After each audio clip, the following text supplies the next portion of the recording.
excited to have this chat with you, Eva, and to hear about your insights for 2020. It's certainly been a very interesting year. Maybe we can start this off by telling us a little bit about yourself, what you do. Yes, sure. I mean, I'm also looking forward, especially that I'm willing to learn some things from you, because in fact, I think we can have like the two-side interview with each other, I hope. Right. Yes. Hi, I'm Ewa Wysocka. I'm CEO of Try37. Try37 is a growth agency, so we help different online businesses to grow and to grow in the online ecosystem. We work with mostly B2C businesses, recently also B2B businesses a little bit. We deliver like end-to-end services, so we don't work just with ads or just with content or just with marketing automation. We work with the full scope of services, and I think that's it, right? I mean, maybe you can ask me more if you. This was a good year for Try37, actually. Which wrap it up, and it was good. It was good for us. So what have you seen, kind of like the major trends that you've seen so far this year? Like, have you noticed like any particular industries or any particular kinds of services or products that are doing better or worse? What are the kind of major trends that you've been seeing? Yeah, so actually it's a good topic, and thank you for this, because I was reflecting over this year a lot. I even wrote an article about it, so it's on our blog. So I don't want to send you guys now to the blog, but if you want, Rui, you should read it, because it's my article. I was like really working on it hard to make it make sense. But I think I saw a couple of trends. Some were very good, some were bad. Of course, it was a difficult year, unexpected year, right? It started as if it was still 2019, and 2019, I think, was already a pretty good year for online businesses. I mean, like most of the businesses who invested in digital marketing infrastructure in 2019, I think they were observing growth. I don't know what's your observation, Rui. Rui is also a digital marketing consultant, so he knows same well the industry like me, in fact. But I think 2019 was good. Would you say was good? Yeah, I agree. I think 2019 was good. And for this year, I think it's actually, it felt like it's accelerated this trend to online a lot more, actually. It feels like way more people are. Yeah, but I think it depends for whom, right? Because I remember the moment when everyone heard about the pandemic and the pandemic hit. You know, we work in the agency model, so we have clients, and I remember March was very scary because no one knew what's going to happen. Big organizations, mostly corporates, they started really lowering down their spend on digital media. So when it comes down to like AdWords went down as well. AdWords revenue went down in March. Yeah, AdWords revenue, Facebook advertising revenue that was coming mostly from big players, that was going down. Fortunately, Try37 doesn't work with big companies, which like some people might say like, oh, so what kind of agency, you don't want to work with big accounts. We actually always like this kind of middle segment, this fast growing companies who were mostly selling digital goods, like subscriptions, like online TVs, some online courses, SaaS sometimes. So we did like digital products a lot, and our clients, they actually were doing pretty good. So like March was scary because like the market was shaking, but like my portfolio of clients was mostly experiencing positive impacts of pandemic, because more people were staying at home. They started exploring online world. They were more open to many services. Like we work, for example, with this digital fitness yoga studios, so platforms where people can practice yoga or fitness online. Like we have some clients from that segment. And this segment was experiencing a huge boom because now, people were staying home. They still wanted to take care of their health. So they started looking into these products. And even sometimes they had accounts, but on these platforms now it was motivating them to start using this account. So acquisition was easier, retention was easier in terms of these products, and really growth was easy. So I would say in this segment of products where pandemic only increased the chance that people will buy and use it, it was like the golden period. I think March till May, like you could have tripled your business. And so given this kind of like more people coming online, like what has Tribe done for its clients to sort of navigate this and to take advantage of this, this rising tide? Yeah, so I think there are some things that we could have done in the moment when the pandemic hit, and there's some things that I would say you should have done before if you wanted to experience this great period. And that was very interesting for me because we had clients that we have worked with already, for example, for a year or longer, who had all the digital infrastructure set up. So they had marketing automation system in place. They were advertising on multiple different advertising platforms. So they had audiences built up on different channels. They had some persistent content strategy. They had social media strategy. They just were positioned online. Maybe they didn't have such an amazing return on the spend, but now they had the whole infrastructure ready. So when the pandemic hit and the window of opportunity opened, we simply just increased the intensity of all the activities. So we started spending more money on digital channels. So we started creating initiatives that would maximize the acquisition and retention. And what's really very important, we started adjusting communication to the pandemic period. And I think this is one of the crucial things. I can talk about it in a second, but we just were, leveraging the fact that we have all the tools ready. We are like set, as an army that's just standing outside of the city, and now, the doors are open, and we're just like taking it, So that was the situation. But there were clients who were coming to us, for example, at the same time, who we have not worked with before, who were also in the segments that could have been experiencing this boom, but they had zero infrastructure set up and expecting that we're going to set up everything for them right now. It's March, 2020, a window of opportunity open, and you guys set it up for us, and we started, testing. It was kind of impossible, actually. Too many things to do, right? So it's important to have the right infrastructure before scaling up, right? Before leveraging this rising tide.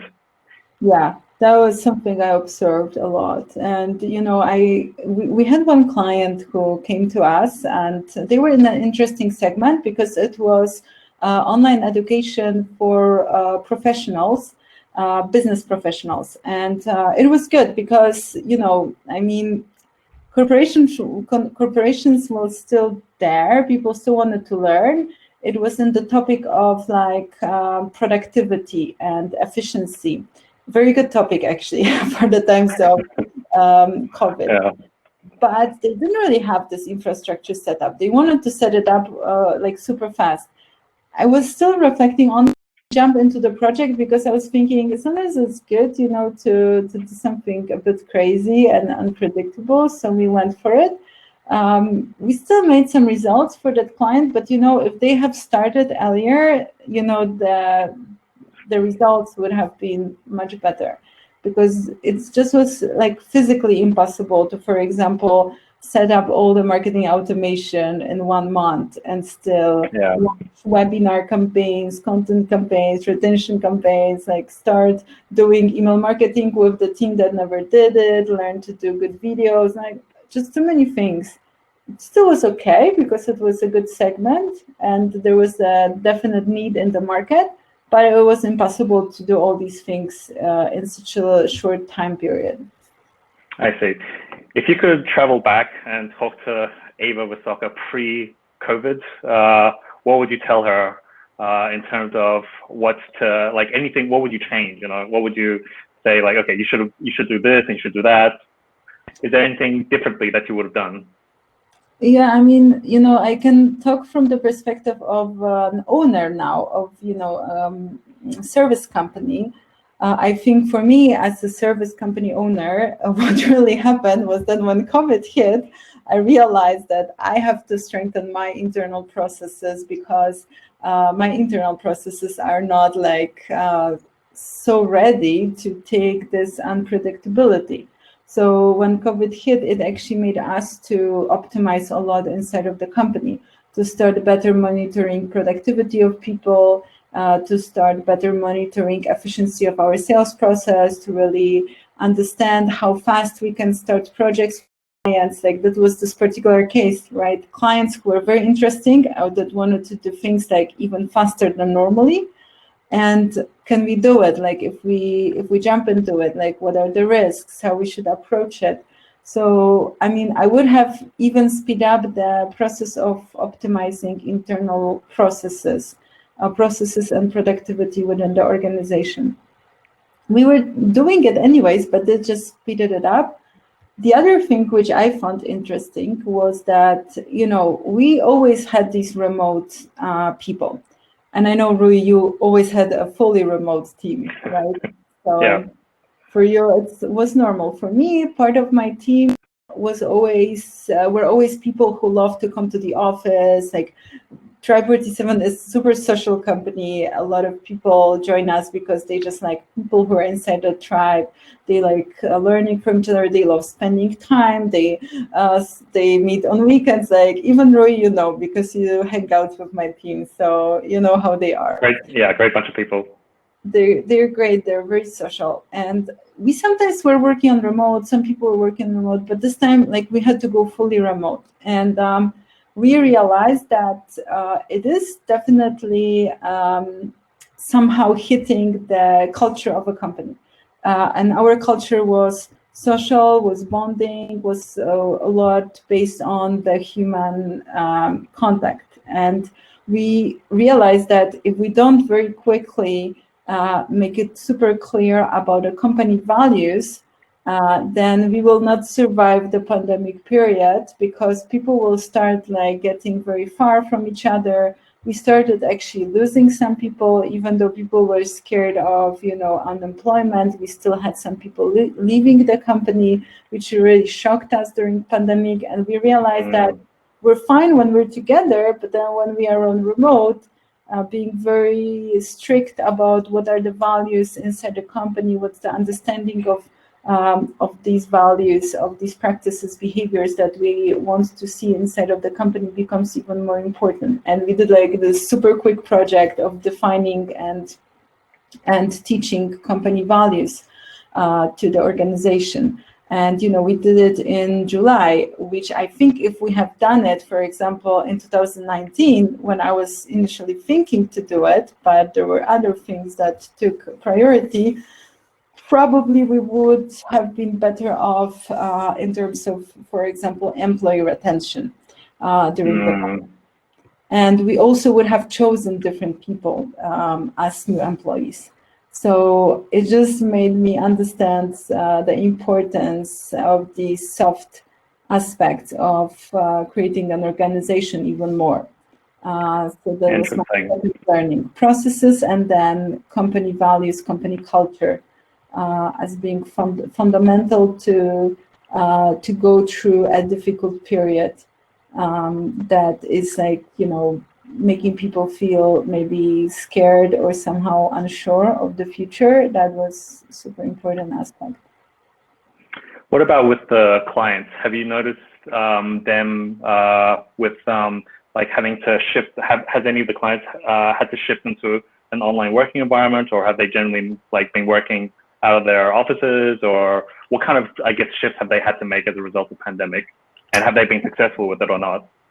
You know, actually, again, a lot of my clients were already like middle size companies who had mostly digital products or e-commerces, and a lot of these organizations were same like us. applying some sort of like remote work culture even before pandemic. So I didn't have anyone who had this like super crazy like transition. I cannot really remember any of them who had this. I mostly can tell that everyone was experiencing some problems with the team spirit, you know, the similar things that I just mentioned, that motivation of the team, like moods of the team, like how they were reacting to the unpredictability, to the fact that they have to sometimes stay for the quarantine. I'm sure everyone here had some people in their companies who had to quarantine, for example, for 2 weeks and wasn't happy about it and was feeling lonely. So that was the same about my clients. They were dealing with the team mood, and some effects of it, how to keep everyone motivated when like the atmosphere around is not super friendly. And then came the wave of, it was more recent, the wave of different strikes in Poland around women's rights, around gender rights, like other things.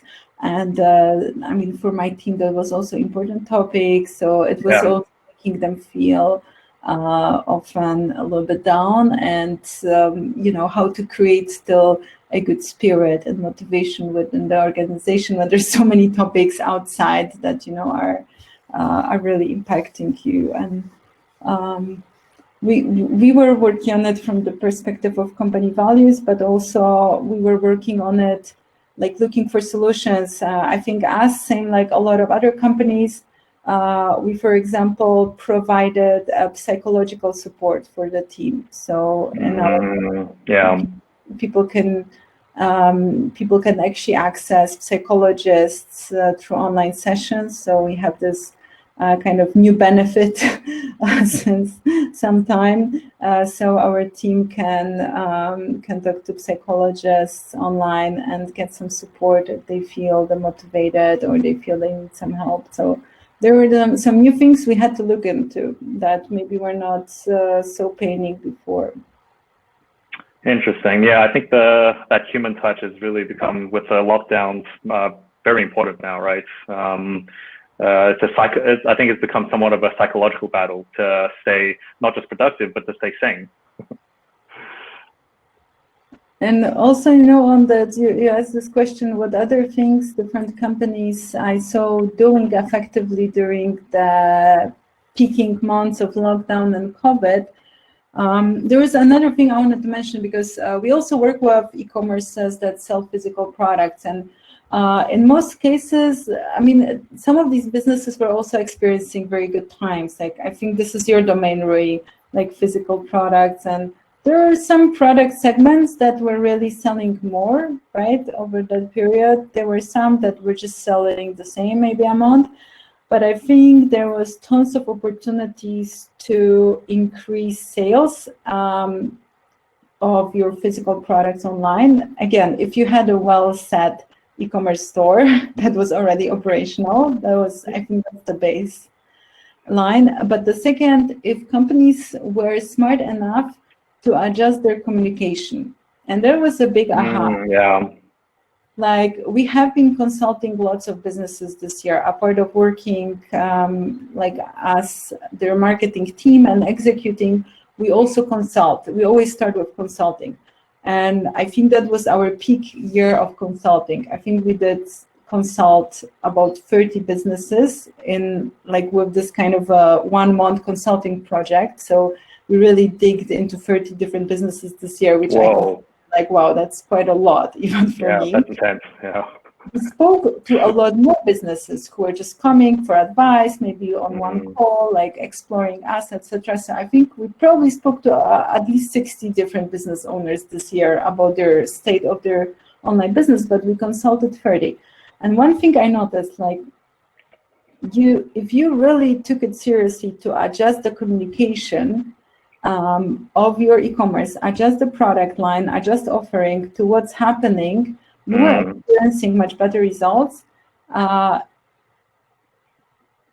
then those companies who, for example, were behaving as if nothing happened, like animal in the like elephant in the room, but I don't see it, and that was a very distinctive thing for me, because sometimes it was just to notice that it wasn't like some marketing mastery, you had to apply. It's just adjust the communication, feature different bundles on the main page of your e-com, right? That are more useful now when the pandemic is on, because you're staying at home. So if you have a e-com that sells cosmetics, like feature the hand cream, feature the soap, feature the bundles that put together all these products that people right now are using more because of the hygienic situation. If you're selling, clothes, then feature your home clothing line like as the main thing. We recently actually worked with a company that is selling grooming products for the beard. And we were consulting them just recently, and we were reviewing their activities from the whole year. And they're based in US, and pretty cool company. And they were not experiencing very good periods during the lockdown.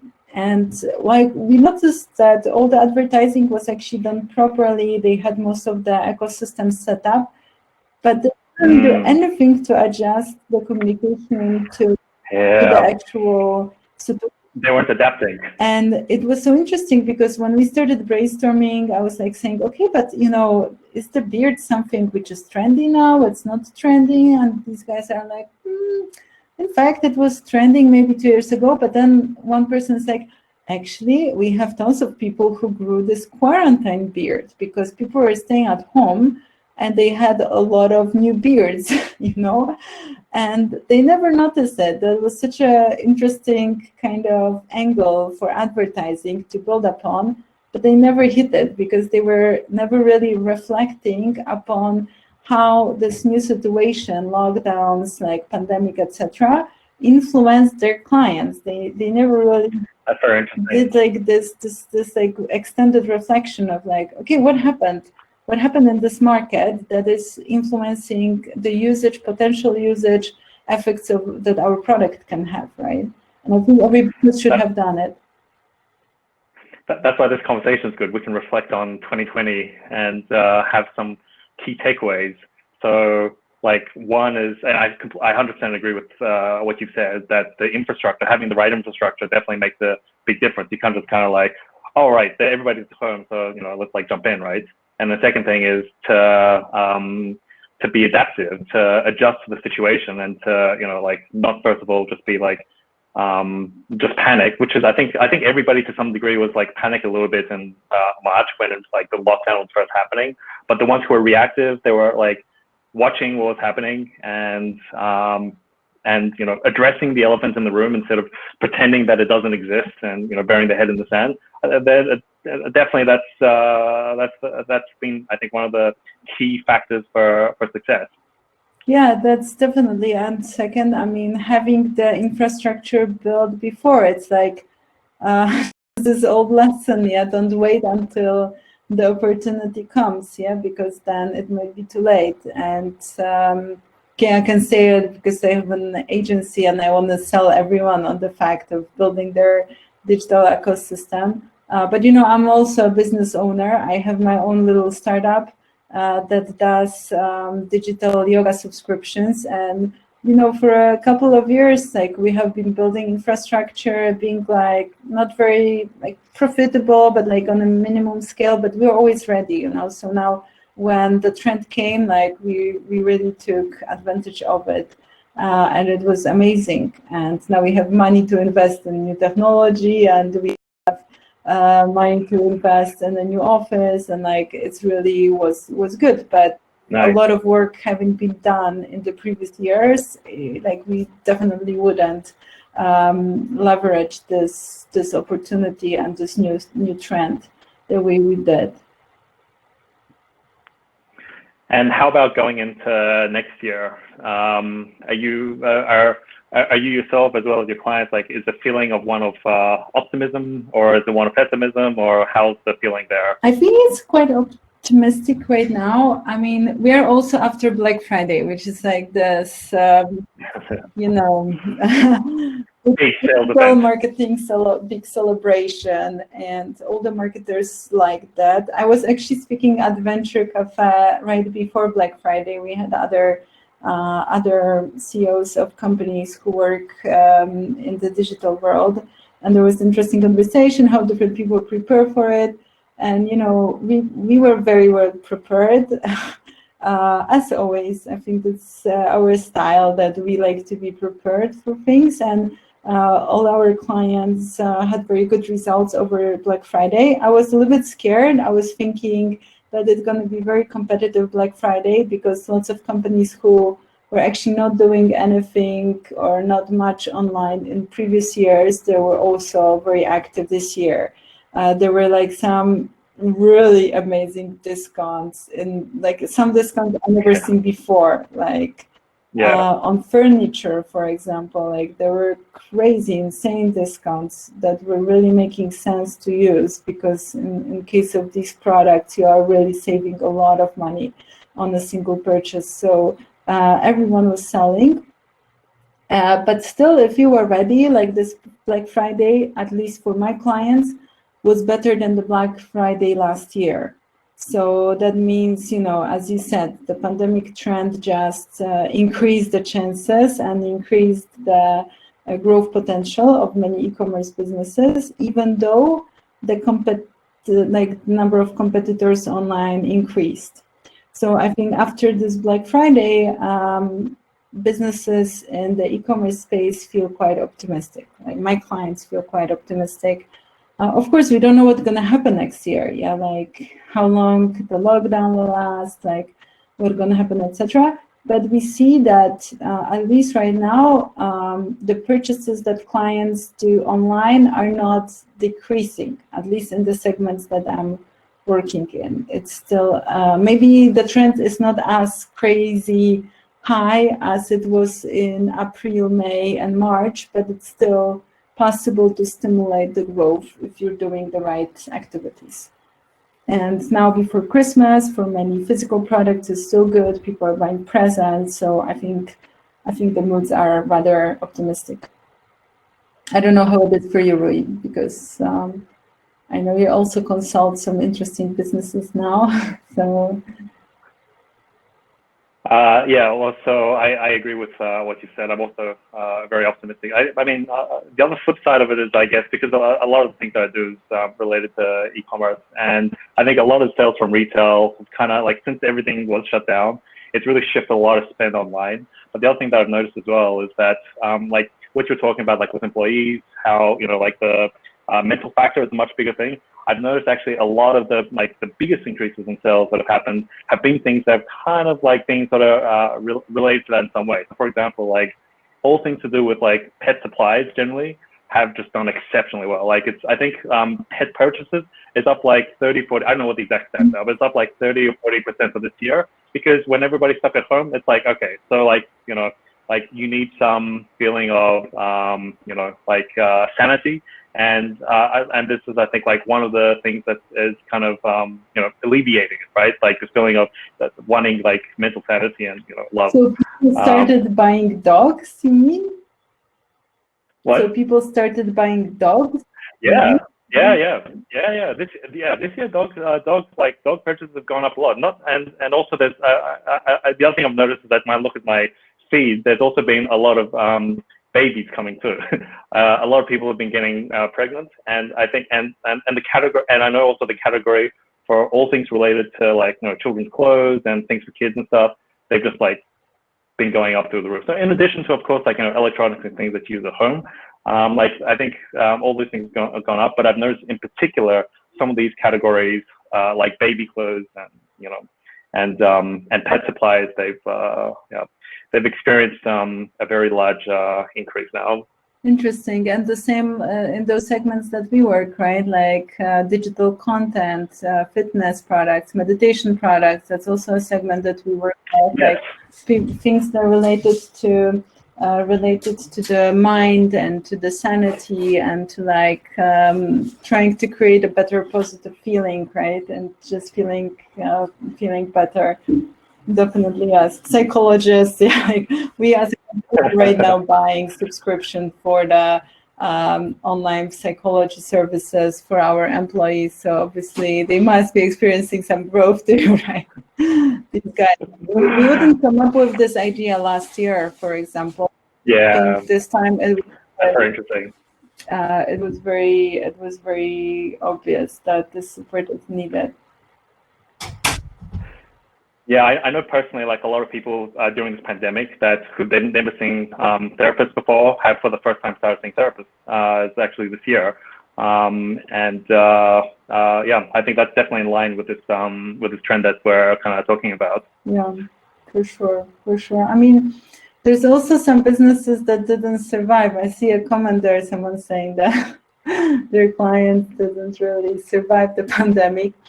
I think maybe, maybe we are lucky in a way, that me and you work with businesses who somehow managed to thrive through this difficult time because we were, in these segments of the market that were just ready for the digital world very much.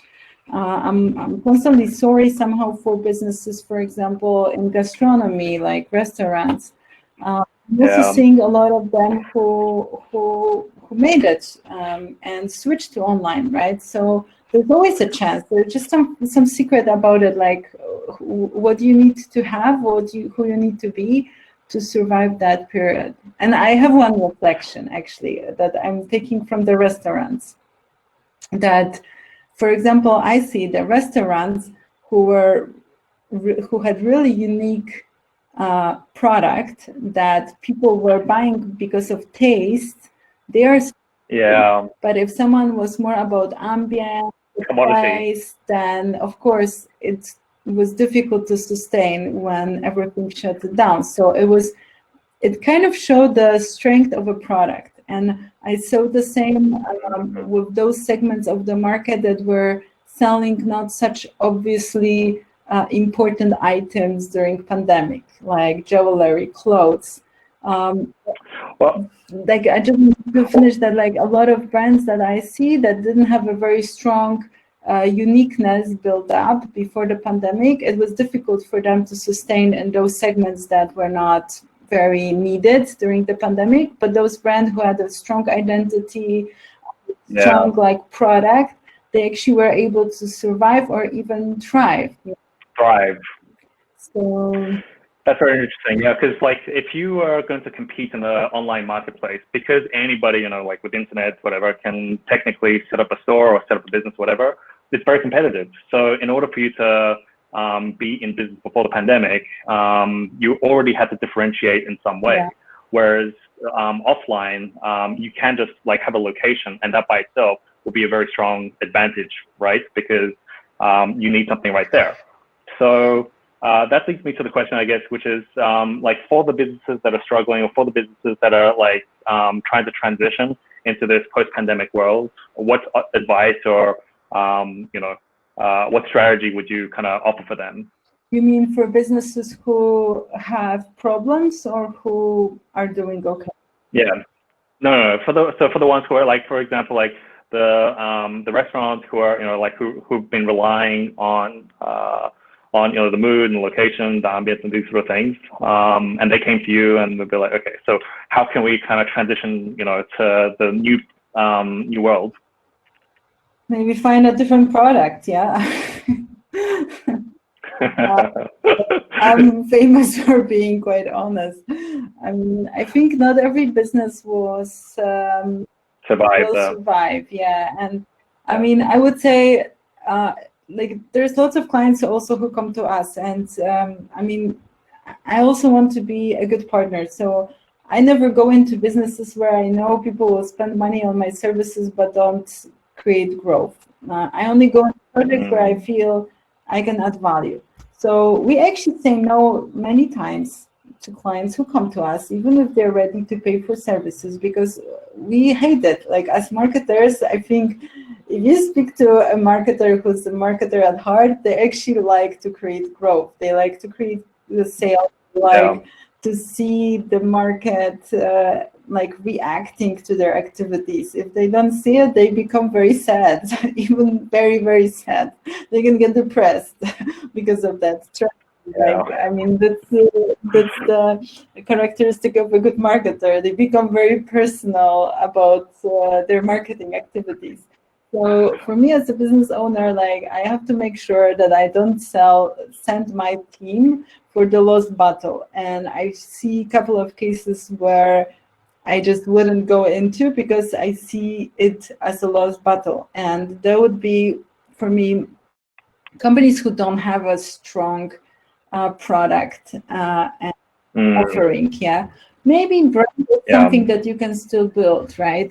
Of course, if someone has a strong brand and they just are missing some digital marketing elements, great, let's build them up, and things gonna be okay. It will take some time. But if you don't have a brand and if your product proposition is not super solid, I'm not sure if right now is the time to solidify it, right? Unless you have some other leverages. And what I mean by other leverages, like maybe some segment of clients that you're already serving with a different product and service, and you can now leverage for your new idea. Then maybe it's possible to go into it. Or maybe you have a strong brand in other segments that can be leveraged to go into this new idea. So with new ideas that lack some solid fundamentals, I think you need to have some other leverages that can help you out. Otherwise, I would say wait and don't do it, or come up with a different idea. In businesses like restaurants, who, for example, want to thrive, but they don't have a solid product, again, either come up with it and really spend time on understanding customers and what they want, and focus on that creative process, or just don't try to push it, because if really this is not clear what you're trying to offer, I mean, just implementing some digital marketing principles will not solve your problem. It will not. Definitely not in this segment. So these are my advices mostly. Get into a different business, or have something more unique. Or do it, but only if you have some other extra like aces, in your sleeve, like different group of customers you can reach out to, or a strong brand field you can leverage. So I'm probably being that realistic about it. Yes, I appreciate that. So have you noticed any differences, just like out of curiosity, like in the geography? So like in terms of the online business that you've been doing stuff between the US and Poland and other regions where you're doing digital marketing, or is it pretty? US was at some point very competitive on platforms like Facebook. Although, I mean, we were serving some US-based clients during pandemic, and there was a moment when I saw like, okay, it looks like prices of advertising are really growing.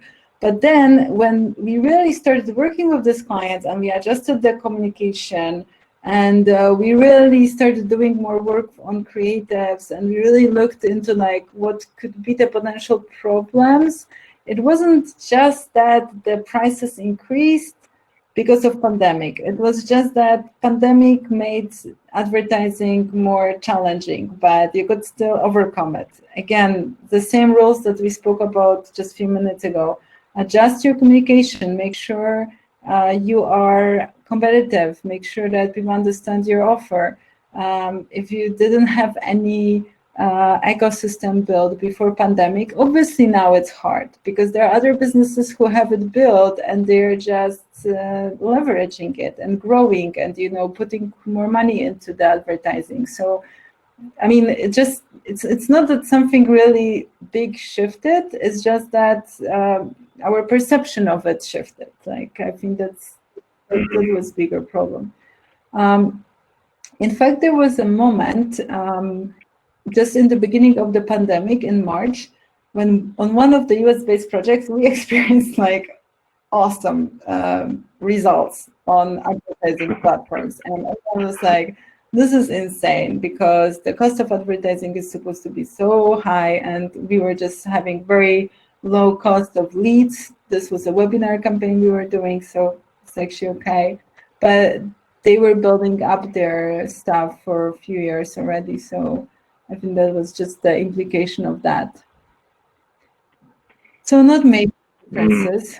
I still think it's easier to grow e-commerce in specific segments in Poland because the market is simply less competitive. But when it comes to scaling it to like heights, US is still easier because of the size of the market, yeah, and the global market is just easier because of the size. Do you have a preference for which kind of client that you want to work with, like somebody who's tackling the US or Polish market, or it doesn't really matter? I think we like projects where we actually can reach some scalability, and sometimes in Poland you will hit a ceiling if the topic is not like enough ready for mass market expansion. In US, it's sometimes easier because the opportunities are huge, but it's more competitive when it comes to product offering. It's harder to differentiate because there's so many different things that are being offered. Yeah, there's so many different companies. You have to be more creative to come up with unique selling points. You are competing with much more players, so you really have to be very clear about your unique selling point, and you have to be clear about who you're competing against. So in US, this is very important, how interesting your creatives are. You will not get away with average creatives, for example, in US markets. It doesn't mean that they have to be beautiful, because sometimes ugly in US still sells, like everywhere. But there has to be some idea behind it, yeah, that captures attention. I don't know if you have the same. Well, you never sell to Polish market, so you can tell about. Yeah, I don't know much about the market here, but I do. It does seem like it's more less competitive, but faster to kind of get to a certain stage because of the less competitiveness. I see. Ewa, you popped in. Okay, because it's extremely interesting conversation, guys, but we need to move to another session. But it was really insightful, and thank you for that. We also broadcasted it on our social media channels. So if somebody didn't have a chance to participate, for sure it's worth to see it later.